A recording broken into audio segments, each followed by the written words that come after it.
Hello everyone. आज के video में हम लोग देखेंगे भारतीय इतिहास के प्रमुख युद्ध जो कि एग्जाम की दृष्टि से बहुत ही इम्पोर्टेंट हैं और इन युद्ध से एक न एक क्वेश्चन एग्जाम में जरूर आता है। तो इन सभी युद्ध को हम लोग देख लेंगे और ये जितने भी क्वेश्चन इसमें दिए गए हैं इन सभी से कभी ना कभी क्वेश्चन जरूर आया है। इनको देखते हुए हम लोग आगे चलेंगे। तो सबसे पहला युद्ध है हाइडेस्पीस का युद्ध, इसे ही झेलम का युद्ध या फिर झेलम का ही नया नाम बेतस्ता, झेलम बेतस्ता, इन दोनों के युद्ध भी बोलते हैं। ध्यान रखेंगे इस चीज को। इसका जो युद्ध हुआ था 326 ईसा पूर्व यानी कि 326 बीसी में ये युद्ध हुआ था और ये सिकंदर और राजा पोरस के बीच में हुआ था।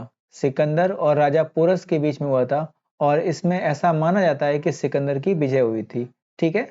और दूसरा युद्ध हुआ था कलिंग। देखिए हाइडेस्पी जो नाम है ये झेलम या बितस्ता का ही नाम है। बितस्ता पौराणिक नाम है और झेलम नवीन नाम है और हाइडेस्पीज जो ईरानी जैन अवेस्ता जो ग्रंथ है उसमें हाइडेस्पीज नाम मिलता है। ठीक है। तो कलिंग युद्ध देखेंगे, ये 261 बीसी में हुआ था। कलिंग युद्ध जो है ये 261 बीसी में हुआ था। ध्यान रखेंगे कलिंग युद्ध में अशोक ने कलिंग के राजा नंदीवर्धन को हराया था। किसको? नंदीवर्धन को हराया था। एक क्वेश्चन ध्यान रखेंगे कि कलिंग की उस समय कैपिटल क्या थी? तो तोसली। ये एग्जाम में क्वेश्चन कई बार आया है। कलिंग की कैपिटल क्या थी? तोसली। ठीक है। और ये जो कलिंग का युद्ध है अशोक के राज्याभिषेक के 8वें वर्ष हुआ था, ये भी ध्यान रखना, क्योंकि अशोक का राज्याभिषेक हुआ था 269 बीसी में। ठीक है। फिर आता है रावर का युद्ध। रावर का युद्ध 712 बीसी में। ठीक है। 712 ईस्वी है, सॉरी, ईस्वी में। ये बीसी में दोनों थे, ये ईस्वी में है, मतलब कि जो ईसा मसीह के जन्म है उसके बाद। इसमें मोहम्मद बिन कासिम ने सिंध के राजा दाहिर को हराया था। इसमें मोहम्मद बिन कासिम जो था ये रावर के युद्ध में सिंध के राजा दाहिर को पराजित किया था और दाहिर की 2 पुत्रियां थीं, इनको बंदी बना के ले गया था। और ध्यान रखना इस चीज को। इसके बाद पेशावर। पेशावर का युद्ध 1001 ईस्वी में हुआ था और मोहम्मद गजनबी या फिर महमूद गजनबी ने राजा जयपाल को हराया था। इसमें 1001 ईस्वी में जो महमूद गजनबी था इसने राजा जयपाल को हराया था। ध्यान रखेंगे इस चीज को। ठीक है। गुजरात के राजा थे जयपाल, इनको हराया था। तराइन फर्स्ट ध्यान रखेंगे 1191 में हुआ था। इसमें पृथ्वीराज चौहान की जीत हुई थी और मोहम्मद गौरी की इसमें हार हुई थी। लेकिन तराइन का जो सेकंड युद्ध हुआ था 1192 का, 1192 के तराइन सेकंड में पृथ्वीराज चौहान की इसमें हार होती है और मोहम्मद गौरी इसमें जीत जाता है। और इसमें सहायता की थी जयचंद ने। सहायता की थी जयचंद ने। कन्नौज के शासक था जयचंद, उसने इसमें सहायता की थी मोहम्मद गौरी की। एक क्वेश्चन भी आप लोग ध्यान रखेंगे। चंदावर, इसके बाद चंदावर होता है 1194 में। चंदावर में देखिए पहले वाले में गौरी हारा, दूसरे वाले में क्या हुआ था? गौरी जीत जाता है सहयोग से। किसके? जयचंद के। और जयचंद को दोबारा मोहम्मद गौरी जयचंद पे ही आक्रमण कर देता है और 1194 में मोहम्मद गौरी ने जयचंद को हराया। और जयचंद की जो लड़ाई थी मैन पृथ्वीराज चौहान से, इसकी जो बेटी थी इसने शादी कर ली थी। किसने? पृथ्वीराज चौहान ने। इसी वजह से उनकी लड़ाई थी। और बाद में मोहम्मद गौरी जब जीत जाता है तो ऐसा माना गया है कि जो जयचंद की बेटी थी संयुक्ता, इसको निर्वस्त्र करके अपने जो सैनिक थे उनके बीच में फेंक दिया था। ठीक है। तो कभी भी अपने लड़ाई के चक्कर में ज्यादा नुकसान नहीं करना चाहिए। आप देखते हैं पानीपत का फर्स्ट युद्ध। पानीपत के फर्स्ट युद्ध में ध्यान रखेंगे 1526 में होता है। इसमें बाबर जो था, बाबर ने इब्राहिम लोदी को हराया था इसमें। और ऐसा एक बात ध्यान रखना कि बाबर को बुलाने वाला कौन था? तो एक था तुम्हारा, क्या नाम मिलता है इसका, जो लोदी का चाचा था, मेरे को नाम याद नहीं आ रहा है, आप लोग कमेंट करके बताना। खानवा का जो युद्ध है 1527 में, 1527 में खानवा होता है। बाबर ने राणा सांगा को हराया इसमें। बाबर ने राणा सांगा को 27 में हराया। और चंदेरी होता है 1528 में, जिसमें बाबर ने मेदनी राय को हराया। ठीक है। मेदिनी राय की 3 पुत्रियां थीं और मेदिनी राय की तीनों पुत्रियों को बाबर ने अपने 3 पुत्रों हुमायूं को छोड़कर, ठीक है ध्यान रखेंगे, कामरान, अस्करी और हिंदाल तीनों पुत्रों में एक एक पुत्री को बांट दिया था। फिर आता है घाघरा का, 1529 में होता है। बाबर ने महमूद लोदी को हराया, ध्यान रखेंगे इस चीज को, घाघरा। और ये कहीं कहीं महमूद लोदी में लिखा, कहीं कहीं अफगान लिखा मिल जाएगा, तो भी ध्यान रखना, ठीक है, अफगान लिखे मिलेंगे कहीं कहीं, ठीक है। इन्हीं अफगानों ने बाद में हुमायूं को पराजित किया था बाद में आगे चल के, ठीक है, इसमें सूरी बनेगा आके। हाँ, इसके बाद दोहरिया का युद्ध दोहरिया का युद्ध, दोहरिया का युद्ध या दोहरा का युद्ध कहो, 1532 में। इसमें हुमायूं ने शेरशाह सूरी को हराया था। शेरशाह सूरी ना लिखकर यहाँ पे अगर अफगान लिखे हो तो ज्यादा बेटर रहता, लेकिन शेरशाह सूरी भी सही है। चौसा का युद्ध 1539 में होता है। इसमें शेरशाह सूरी ने हुमायूं को हराया था, ध्यान रखेंगे। जो हुमायूं था बंगाल विजय के लिए गया था, बंगाल से लौट रहा था, तो चौसा नामक स्थान पर शेरशाह सूरी ने इसको पराजित कर दिया था। इसके बाद 1540 में कन्नौज कहो या बिलग्राम कहो, कन्नौज या बिलग्राम के युद्ध में 1540 में शेरशाह सूरी ने दोबारा से हुमायूं को हराया और हुमायूं को ध्यान रखना इस चीज को, हुमायूं को भारत छोड़ने के लिए विवश होना पड़ा। क्वेश्चन पूछा गया है कि किस युद्ध के बाद हुमायूं को भारत छोड़ना पड़ा, तो 1540 के बाद, कन्नौज या बिलग्राम के युद्ध के बाद हुमायूं को भारत छोड़ने के लिए विवश कर दिया किसने, शेरशाह सूरी ने। और एक बात ध्यान रखेंगे यहीं पर कि जो शेरशाह सूरी था इसने सूर वंश की स्थापना की थी। इसका आखिरी शासक होगा सिकंदर शाह सूर, जो कि जिसको फिर से हुमायूं हराएगा कि 1555 में बैटल ऑफ सरहिंद में। आगे देखिए मच्छीवाड़ा, मच्छीवाड़ा होता है 1555 में और हुमायूं ने अफगान शासक सालार खान को हराया था इसमें। सरहिंद का युद्ध होता है बैटल ऑफ सरहिंद 1555 में। हुमायूं ने शेरशाह को हराकर, शेरशाह ना लिखना यहाँ पे, सिकंदर शाह सूर था, सिकंदर सूरी, ठीक है, सिकंदर सूरी, सिकंदर शाह सूरी को हराया और मुगल वंश द्वारा। यहाँ पे हुमायूं का भी ध्यान रखेंगे तो हुमायूं का साथ किसने दिया था, तो जो अकबर का संरक्षक था बैरम खान, वही बैरम खान जो था इस युद्ध का लीडर था, मेन लीड रोल में, ठीक है।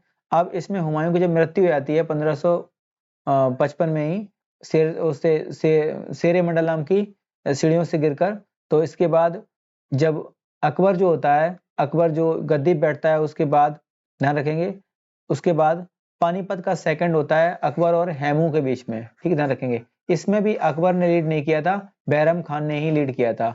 तो अकबर मिले या बैरम खान मिले, दोनों ही सही आंसर हैं। अकबर ने हैमू कराया इसमें, ठीक है, हैमू लगभग लगभग जीत गया था इस युद्ध को, लेकिन एक तीर आंख में लगने से हैमू की जो है, हैमू गिर पड़ता है मूर्छित होकर और अफवाह फैला दी जाती है कि हैमू मर गया है, जिससे इसकी सेना में भगदड़ मच जाती है और हैमू पराजित हो जाता है, ठीक है। फिर आता है तालीकोटा का, तालीकोटा का बहुत इंपॉर्टेंट है, बहुत पूछा जाता है तालीकोटा का। इसमें बहमनी साम्राज्य ने विजयनगर को पराजित किया था। बहमनी साम्राज्य यानी कि इसमें जो मुस्लिम साम्राज्य था उसने हिंदू साम्राज्य को पराजित किया था, किसमें, 1556 नहीं करना है, 1565 करना है यहाँ पे, 1565, ठीक है, 1565। फिर आता है हल्दी घाटी, हल्दी घाटी का युद्ध 1576 में, 18 जून 1576, ध्यान रखेंगे डेट। हल्दी घाटी को होता है, महाराणा प्रताप और अकबर की सेना थी इसमें, ठीक ध्यान रखेंगे, अकबर की सेना, अकबर ना लिखना है, अकबर की सेना थी। अकबर की सेना की तरफ से कौन था, मानसिंह था, ध्यान रखेंगे मेन रूप से, ठीक है, मानसिंह था और फैजल खान था, ठीक है। इसके बाद अहमदनगर का ध्यान रखेंगे, ये 1600 में हुआ था, अहमदनगर का 1600 में हुआ था और इस युद्ध में 1600 में हुआ था और इस युद्ध में अकबर ने चांद बीबी को गोंडमाना में हराया था, ध्यान रखेंगे, चांद बीबी या गोंडमाना को हराया था इसमें 1600 में, ध्यान रखेंगे। फिर आता है असीरगढ़ के युद्ध, असीरगढ़ के युद्ध में, असीरगढ़ का युद्ध 1600 में हुआ था। एक बात और ध्यान रखना है असीरगढ़ के युद्ध से, असीरगढ़ का किला जब अकबर ने जीता था तो असीरगढ़ का जो युद्ध हुआ था ये अकबर के जीवन काल का लास्ट युद्ध था। अकबर के जीवन काल का पूछ लेता है कि लास्ट युद्ध कौन था, तो असीरगढ़ का युद्ध था। अकबर ने मियां बहादुर पर विजय प्राप्त की थी, ठीक है ध्यान रखेंगे। फिर आता है धर्मट का युद्ध, यहाँ धर्मट लिखा हो या धर्मट लिखा हो एक ही चीज है, ठीक है। 1658 में हुआ था, औरंगजेब ने दारा सिकों हराया था। देखिए धर्मठ और सामूगढ़ ये दोनों में ही औरंगजेब ने दारा सिकों को हराया था 1658 में। अगर आप देखना चाहें तो देखिए कि जो औरंगजेब था इसके समय उत्तराधिकार मेनली क्या था, जब शाहजहां बीमार पड़ा, एक मिनट रुकिए, यहाँ पे देखिए, जब शाहजहां बीमार पड़ा शाहजहां बीमार पड़ा तो इसको सिंहासन प्राप्त करने के लिए आपस में लड़ाई होने लगी। अंत में औरंगजेब विजयी तो रहा। इसके पहले 5 युद्ध होते हैं मेनली। एक होता है बहादुरगढ़ का, ये आप चाहो तो कहीं नोट कर लेना, बहादुरगढ़ का। बहादुरगढ़ के युद्ध में इसमें क्या होता है, जो शाही सेना होती है, जो जो मेनली शाहजहां की जो सेना थी, या कह सकते हो दारा सिकों की जो सेना थी, उसने शाह सुजा को हरा दिया इसमें। ठीक है, शाह सुजा इसमें हार गया था। ठीक है, शाह सुजा इसमें हार गया था और दारा सिकों की सेना इसमें जीत जाती है। फिर होता है बहादुरगढ़ के बाद धर्मट का। कौन सा? धर्मट का। एक मिनट रुकेंगे।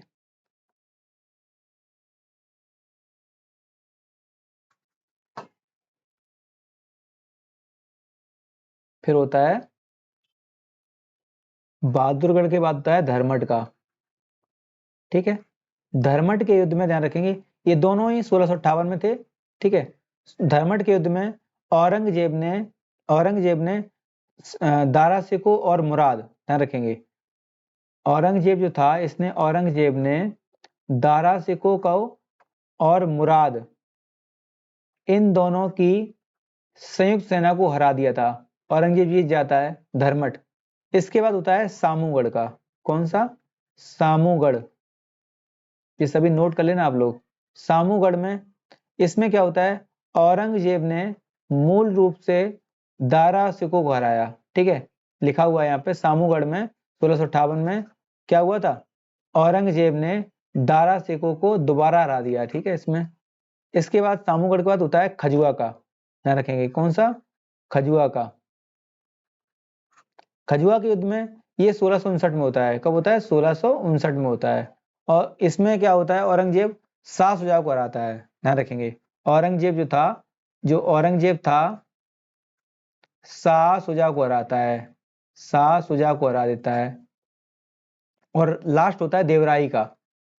देवराई का, और देवराई का भी 1659 में होता है। कब होता है? 1659 में होता है। और इसमें अंतिम रूप से औरंगजेब विजयी होता है, किससे? दारा सिकों से। ध्यान रखेंगे, ठीक है, दारा सिकों से। दारा सिकों हारता है इसमें, ठीक है, औरंगजेब जीतता है। ध्यान रखेंगे इस चीज को, ठीक है, औरंगजेब सब में ही जीता है लगभग लगभग। ध्यान रखने चीज को, ठीक है। हालांकि ध्यान रखना है कि जो धर्मट का था और देवराई का था, जो धर्मट का था, धर्मट के बाद पहली बार औरंगजेब राज्याभिषेक कराता है, और जो देवराई था इसके बाद दूसरी बार इसमें औरंगजेब राज्याभिषेक कराता है। दोनों क्वेश्चन ध्यान रखेंगे इस चीज को, ठीक है। तो क्वेश्चन ध्यान रखना, बहादुरगढ़, धर्मट, सामूगढ़, खजुआ, देवराई, ये 5 युद्ध हुए थे। 3 शुरुआत के 1658 में और लास्ट के 2 हुए थे 1659 में। ठीक है, आगे बढ़ जाए। फिर देखिए खेड़ा का युद्ध 1707 में हुआ था। ये खेड़ा का 1707 में हुआ था। मराठा छत्रपति साहू ने ताराबाई ताराबाई को हराया था। ठीक है, ध्यान रखेंगे इसी को, ठीक है। भोपाल का युद्ध जो हुआ था 1737 में, इसमें बाजीराव प्रथम के नेतृत्व में मराठों ने मुगलों को हराया। ठीक है, ध्यान रखेंगे, बाजीराव प्रथम के नेतृत्व में। फिर आता है करनाल का युद्ध, ये वो 1739 में। इसमें नादिर शाह ने मोहम्मद शाह रंगीला जो था, ठीक है, उसको हराया था करनाल के युद्ध में। ठीक है, फिर आता है गिरिया का युद्ध 1740।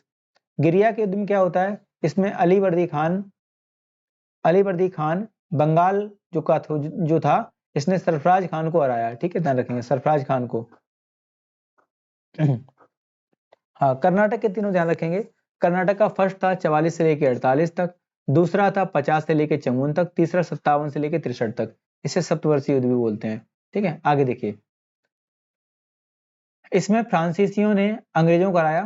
पहले में फ्रांसीसियों ने अंग्रेजों को हराया, दूसरे में अंग्रेजों ने फ्रांसीसियों को हराया, और दोबारा फिर अंग्रेजों की विजय होती है दोनों में। ध्यान रखना, पहले वाले में अंग्रेज हार जाते हैं, और दूसरे वाले में अंग्रेज, और तीसरे वाले में अंग्रेज जीत जाते हैं। ठीक है, एक क्वेश्चन यहाँ ध्यान रखना, जो कर्नाटक के 3 वॉर थे, इनकी संधि पूछ लेता है कभी कभी, एग्जाम में पूछता है, प्रथम कर्नाटक का जो युद्ध है, ये कौन सी संधि से समाप्त हुआ था?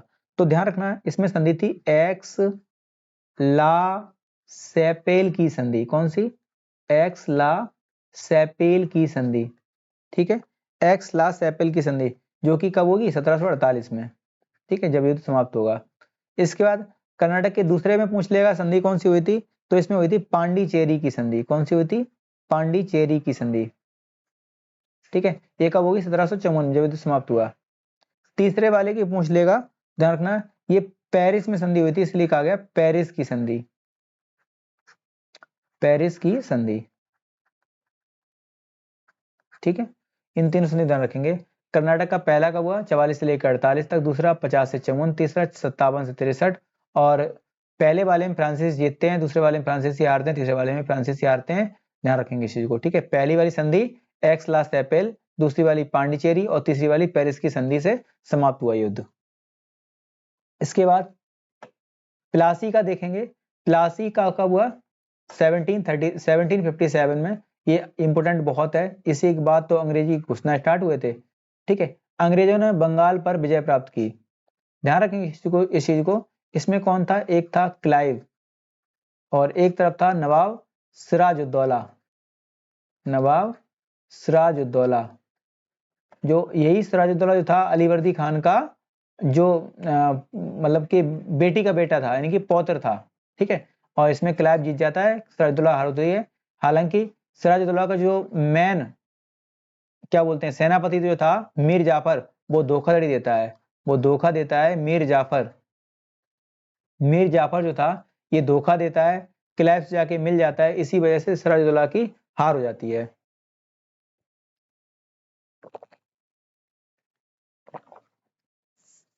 इसके बाद बेदरा का। बेदरा हुआ 1759 में। इसमें अंग्रेजों ने डच को हराया था।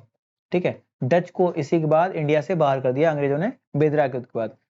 और इसके बाद बांडीबास होता है 1760 में। बांडीबास में अंग्रेजों ने पूर्णतया फ्रांसीसियों को हरा दिया था। ध्यान रखेंगे, डचों का हराया 1759 में बेदरा में, 1760 में बांडीबास में अंग्रेजों ने फ्रांसीसियों को भी इंडिया से बाहर कर दिया। पानीपत के हमने तीनों करा देंगे आपको इकट्ठे। 1761 में तीसरा हुआ था, अहमद शाह अब्दाली ने मराठों को हरा दिया इसमें।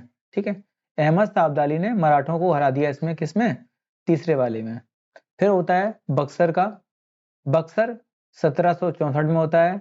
अंग्रेजों ने बंगाल, अवध एवं मुगल तीनों को हराया। देखो, इस एक तरफ था कौन? Hector Munro. कौन था? Hector Munro. और दूसरी तरफ थे बंगाल के उस समय के नवाब मीर कासिम।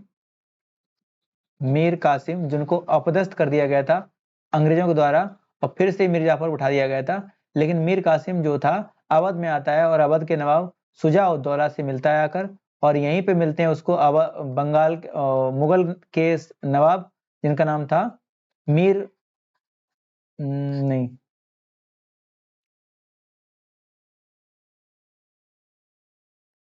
नाम याद नहीं आ रहा इनका।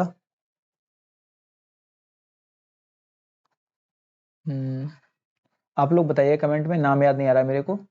एक तरफ थे हेक्टर मुनरो और दूसरी तरफ थे मीर कासिम, शुजाउद्दौला और शाह आलम सेकंड। शाह आलम सेकंड। ठीक है, इनको अपदस्थ कर दिया गया था, हालांकि ये भाग के बैठे हुए थे कहाँ पे? अवध में। ध्यान रखेंगे। ठीक है, एक तरफ थे हेक्टर मुनरो जिनकी जीत होती है, दूसरी तरफ थे मीर कासिम, शुजाउद्दौला और शाह आलम सेकंड। ठीक है, शाह आलम ये तीनों की सेना संयुक्त रूप से 40,000 की सेना थी और ये पराजित हो जाती है। हेक्टर मुनरो की इसमें जीत होती है। और ध्यान रखेंगे इस चीज को, जो हेक्टर मुनरो था जब जीत जाता है तो इसी के बाद कहा गया ऐसा कि इनकी जो अंग्रेजों की जो शक्ति है ये मतलब कि ज्यादा है इंडिया में और सभी की अपेक्षा। इसके बाद ध्यान रखेंगे मैसूर के।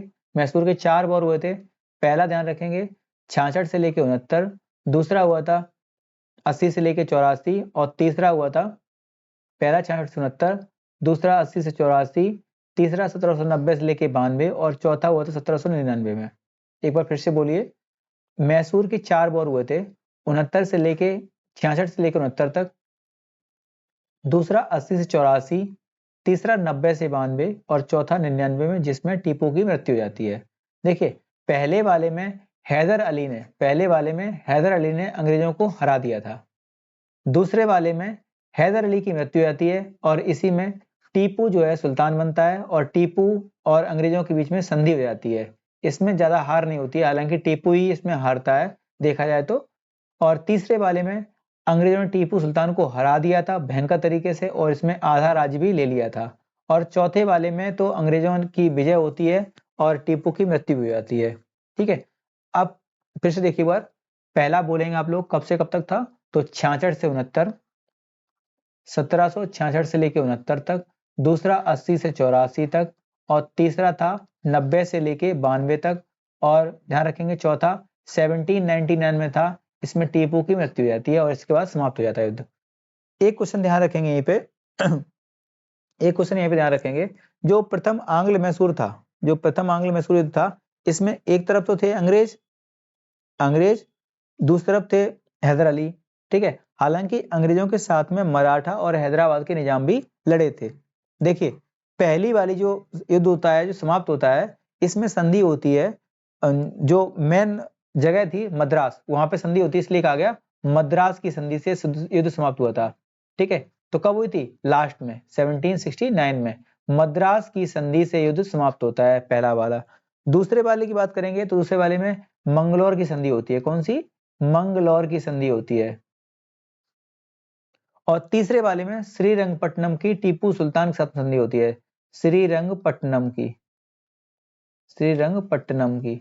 ठीक है, और चौथे युद्ध में तो टीपू सुल्तान मारा ही गया था और इसके बाद बेली अली ने सहायक संधि लगाकर इसको हड़प लिया था। ठीक है, और वाडियार वंश का जो शासक था ना कृष्ण तृतीय, उसको गद्दी बिठा दिया था। ठीक है, कृष्ण थर्ड। आगे देखेंगे, हाँ रोहिला का युद्ध बहुत इंपॉर्टेंट है, 1773 से लेके 74 तक हुआ था। अंग्रेजों ने हाफिज खान को इसमें हरा दिया था। फिर आता है सिंध खेड़ा का युद्ध, 1775 में हुआ था। इसमें मराठा निजाम पर विजय प्राप्त हुई थी, मराठा की निजाम पर विजय प्राप्त हुई थी। मराठा इसमें जीत गए थे, निजाम इसमें हार गए थे। ठीक है, मराठा इसमें जीत गए थे। फिर आंग्ल मराठा युद्ध ध्यान रखेंगे, तो ये 75 से लेके 82 तक हुआ था। इसमें अंग्रेज और मराठों के बीच में हुई थी, इसमें क्या युद्ध हुआ था। ठीक है, इसके बाद द्वितीय आंग्ल मराठा ध्यान रखेंगे, 1803 से लेके 6 तक हुआ था। ये अंग्रेजों ने मराठों को फिर से पराजित किया इसमें। ठीक है, और इसके बाद आप लोग ये क्वेश्चन बताइएगा, इसकी डेट बताना ही आपको, क्या डेट थी इसकी, हल्दी घाटी का युद्ध कब हुआ था। ठीक है, थैंक यू दोस्तों।